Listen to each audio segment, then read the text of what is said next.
ماشاءاللہ اب میں حضرت کو دعوت دینے کے لیے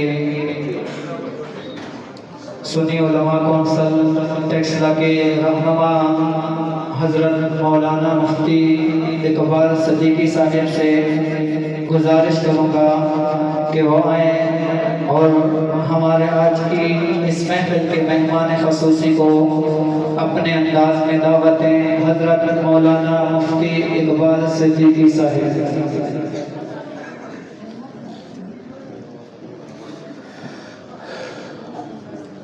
نحمده ونصلي ونسلم على رسوله الكريم أما بعد فأعوذ بالله من الشيطان الرجيم بسم الله الرحمن الرحيم قال الله تبارك وتعالى في كلامه إنا نحن نزلنا الذكر وإنا له لحافظون قال رسول الله صلى الله عليه وسلم خيركم من تعلم القرآن أو علمه صدق الله العظيم وصدق رسوله النبي الكريم۔ توحید و رسالت کی تشہیر صحابہ ہے، توحید و رسالت کی تشہیر صحابہ ہے، آقا کی سیرت کی تقریر صحابہ ہے، جو بھار نبوت کا مدنی نے اٹھایا تھا اس بار نبوت کے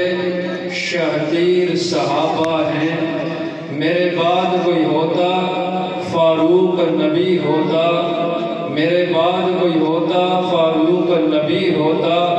پھر مان نبوت کی تصویر صحابہ ہیں۔ کفار پہ خالد نے جو تلواریں نو توڑی، کفار پہ خالد نے جو تلواریں نو توڑی،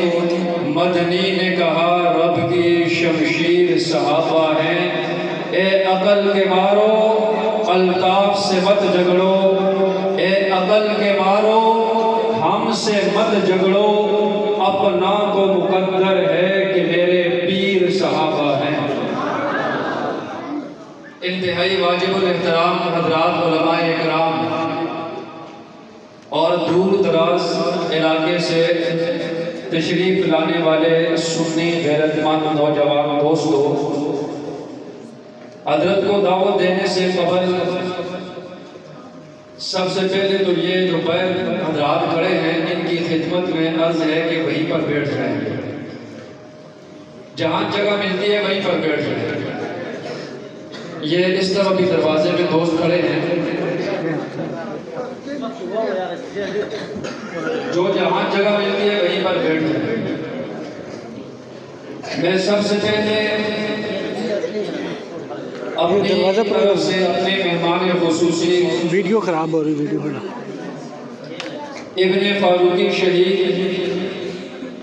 شہزادہ اہل سنت حضرت مولانا نعمان ضیاء فاروقی صاحب دامت برکاتہم العالیہ کا تہ دل سے شکریہ ادا کرتا ہوں کہ ہماری مختصر سی دعوت پر حضرت نے اپنی گونا گو مصروفیات میں سے ہمارے لیے وقت نکالا۔ دعا ہے کہ اللہ حضرت کا سایہ تا دیر ہمارے سروں پر قائم اور دائم فرمائے۔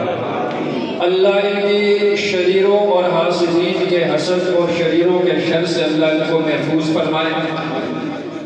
میرے عزیز دوستو، آج ان بچوں کی یہاں پر دستار بندی ہوئی ہے۔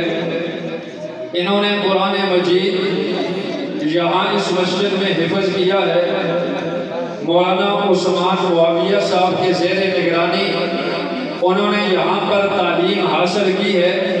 تو آپ ذرا آج سے 1500 سال قبل چلے جائیں، آج ان بچوں نے قرآن حفظ کیا، اپنے سینے میں محفوظ کیا۔ ہم بڑی رشک کی نگاہوں سے ان کو دیکھتے ہیں کہ اللہ کی کتاب کو انہوں نے اپنے سینوں میں محفوظ کر لیا، اللہ کی کتاب کو انہوں نے یاد کر لیا۔ ہم بڑی حسرت بڑی نگاہ سے دیکھتے ہیں کہ کاش ان کی جگہ پر ہم ہوتے، کاش ان کی جگہ پر ہمارا بھائی ہوتا، کاش ان کی جگہ پر ہمارا بیٹا ہوتا۔ ذرا آپ تصورات کی دنیا میں چلے جائیں، یہ آج 1500 سال بعد میں قرآن کو پڑھنے والے، قرآن کو یاد کرنے والے، قرآن کو حفظ کرنے والے استاد بھی 1500 سال بعد میں آنے والا، شاگرد بھی 1500 سال بعد میں آنے والا، وہ اتنا مقام کا لائق ہے، اتنی عظمت والا ہے، اس کے سینے میں قرآن آ گیا، وہ عظمت والا بن چکا ہے، تو پھر کیا مقام ہے ان لوگوں کا جنہوں نے پڑھا ہے اصحاب صفہ میں، جن کے استاد ہیں رسول اللہ، اور جنہوں نے صرف قرآن کو یاد نہیں کیا بلکہ قرآن کو اترتے ہوئے دیکھا ہے، جنہوں نے صرف یاد نہیں کیا، میرے پیغمبر کی زبان سے قرآن کو پڑھتے ہوئے انہوں نے سنا بھی ہے، جنہوں نے میرے پیغمبر کی زبانی قرآن کو سنا ہے، جبریل لاتے تھے وہ قرآن کو دیکھتے تھے، انہوں نے پڑھا ہے، اصحاب صفہ نے انہوں نے یاد کیا ہے محمد الرسول اللہ سے۔ آج ان کی دستار بندی آج 1500 سال بعد گزرنے کے بعد ان کے سروں پہ دست شفقت رکھا ہے، ایک علماء نے ان کے سروں پہ دست شفقت رکھا ہے۔ ان صحابہ کی عظمت کے کیا کہنے، جب انہوں نے دلوں میں اس قرآن کو یاد کیا ہوگا، سر پہ دست شفقت محمد الرسول اللہ نے رکھا ہوگا، قرآن کو یاد کیا ہوگا، ان کے سروں پہ ہاتھ اللہ کے پیغمبر نے رکھا ہوگا، ان کی دستار بندی مولانا نے کی ہے، ان کی دستار بندی محمد الرسول اللہ نے کی ہوگی، کیا مقام تھا ان کا، انہوں نے قرآن یاد کیا، عثمان صاحب سے انہوں نے یاد کیا ہے، رسول اللہ سے انہوں نے نماز پڑھی ہے، آپ کے پیچھے انہوں نے نماز پڑھی ہے، میرے پیغمبر کے پیچھے انہوں نے قرآن سیکھا ہے، مولانا عثمان سے انہوں نے قرآن سیکھا ہے، رسول اللہ سے۔ اگر یہ عظمت والے ہیں وہ ان سے بڑھ کر عظمت والے ہیں، یہ مقام والے ہیں وہ ان سے بڑھ کر مقام والے ہیں، یہ شان والے ہیں وہ ان سے بڑھ کر شان والے ہیں، ان کا رتبہ بلند ہے، ان کا رتبہ ان سے بڑھ کر بلند ہے، ان کی بے ادبی جائز نہیں ہے، تو میرے پیغمبر کے صحابہ کی بے ادبی بھی جائز ہے، جائز ہو سکتی ہے، ان کا ذکر قرآن میں نہیں ہے، اور جس قرآن کو انہوں نے یاد کیا ہے 1200 آیات میں نبی کے صحابہ کا تذکرہ ہے، بھئی جن کا ذکر اللہ اپنے قرآن میں کرے وہ عظمت والے ہیں یا نہیں ہیں، بولو بھئی ہے یا نہیں ہے، ان صحابہ کے تحفظ کے لیے آپ کے اس ملک میں نہیں پوری دنیا میں ان بڑوں کی موجودگی میں ان کی قیادت اور سرپرستی میں ہم چل رہے ہیں کہ ان سے آج اپنے شہید قائد کے بیٹے کو گواہ بنا کر یہاں پر کہتے ہیں کہ قائد محترم جس مشن پہ آپ کے ابا جان نے اپنی جان قربان کی ہے، رب محمد کی قسم ہم کٹ سکتے ہیں، ہم جوانیاں لٹا سکتے ہیں، ہم بچوں کو یتیم کروا سکتے ہیں، ہم بیویوں کو بیوہ کروا سکتے ہیں، آپ کے بابا جان کے مشن سے پیچھے بولو ہٹ سکتے ہو، اس جماعت کا ساتھ ہوگے، بولو بھئی ہاتھ کھڑا کر کے عظمت صحابہ کے لیے ساتھ چلو گے،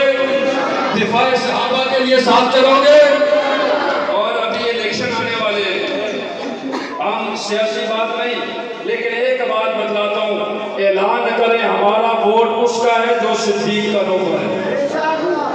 جو صحابہ کا نوکر ہے، ہمارا ووٹ اس کا ہے، بڑے ہم نے نالیوں کے نام پر ووٹ دے دیے، گلیوں کے نام پر ووٹ دے دیے، گھٹوں کے نام پر ووٹ دے دیے، اور ایک تحریہ کریں، آج سے ہمارا ووٹ اس کے لیے ہے جو صحابہ کا غلام ہے، آج سے ہمارا ووٹ صدیق کی صداقت کے لیے ہوگا، کریں گے اور صحابہ کی عظمت کے لیے ساتھ چلیں گے، اسی تحریک کے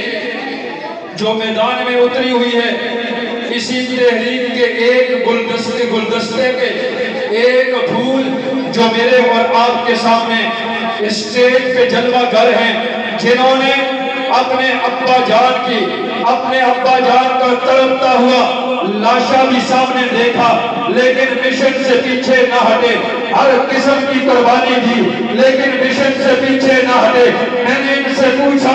آپ کو ابا عزیز نہیں تھا؟ ابا کی لاش کو دیکھ کر بھی، ابا کے لاشے کو دیکھ کر بھی آپ پیچھے کیوں نہ ہٹے؟ ابا چلا گیا، آپ ابا کی جگہ پر آج پھر اس اسٹیج پہ موجود ہیں. اس مشن کے لیے آپ بھی گلی گلی، کوچا کوچا، کریا کریا، بستی بستی آپ بھی جا رہے ہیں. وجہ کیا ہے؟ تو ان کی طرف سے جواب یہ ملتا ہے ابا بھی عزیز ہے، ہمیں جوانیاں بھی عزیز ہیں، ہمیں گھر بار بھی عزیز ہے، لیکن سب سے زیادہ ہمیں صحابہ کی عزت عزیز ہے. یہ صحابہ کی عزت کے لیے اپنا سب کچھ قربان کر کے میدان میں نکلے ہوئے ہیں. میری مراد شہزادہ اہل سنت فخر دیوبند مقرر شعلہ بیان حضرت مولانا علامہ نعمان زیاد فاروقی صاحب اپنے محبوب قائد کا استقبال کیجئے.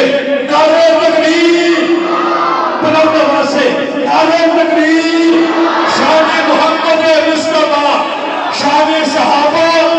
کردار صحابہ، اقوال صحابہ، اعمال صحابہ، گفتار صحابہ. نعرہ تکبیر.